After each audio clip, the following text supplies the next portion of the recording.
Hey everyone, we need to talk. If you follow me on Twitter, you may have noticed a certain announcement that I made. For now, I'm going to be distancing myself from the community aspects of the fandom. I will still be running my channel and covering topics like trans issues, racial issues, mental health, as well as general topics. Just not so much stuff specifically about the furry fandom. This month, the Vancouver Aquarium, a major tourist attraction here in Vancouver that costs $1 million every month to operate, used to be owned by a local conservation nonprofit. It's now been purchased by an American tourism corporation, which means that it went from being nonprofit to for-profit. This is absolutely terrible news for British Columbia. This is not the first time that a local business was bought by a large American corporation during the pandemic, but the aquarium normally brings in a huge amount of money for non-profit conservation efforts. They could not operate during the pandemic due to COVID restrictions, and we're probably not going to have any tourism this year either. Our restrictions have been harsher and longer lasting than most of what you see in America.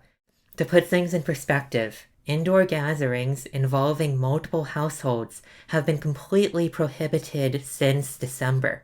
And it's like, what have we gained from this? Canada is less than 3% vaccinated. But what I realize now is that for all the preaching and debating that American furries have done in the fandom, it has amounted to nothing. The furry fandom made such a big deal about COVID, the restrictions, hospitals, variants, and even nonprofits being at risk. All those things are far worse now, but nobody cares anymore. The fandom has gone to such lengths as scrutinizing how closely furries follow pandemic restrictions. But what has that amounted to? No one cares anymore. And on the topic of nonprofits, there are people in the fandom who literally hate for-profit conventions. Not because of the staff who works for that company or anything they may or may not have done, but merely because they're for-profit. And what, now nobody cares about the aquarium because it's American capitalism that's going to benefit from it?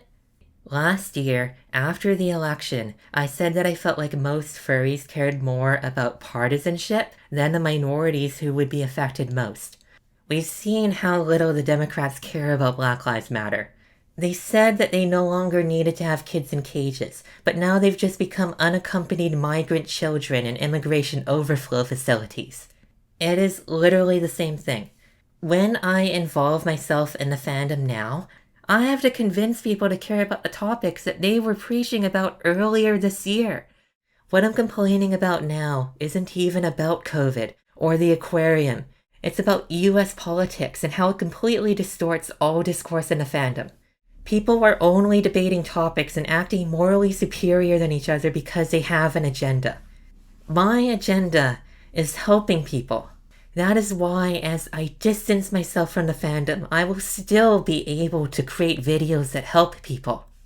No matter how good their points may be, I'm too fatigued to listen to people talk about topics when they're going to forget them literally months later. Ironically, YouTube is one of the best places for me to be right now, because furry creators here are so apolitical that there's so few opportunities for them to be hypocritical. And there we go. That is yet another explanation on what makes me different from everyone else right now. It is just completely insincere, and I don't have time for that anymore. I already said I was going to distance myself from American politics going forward. This has just utterly broken me. I'm done.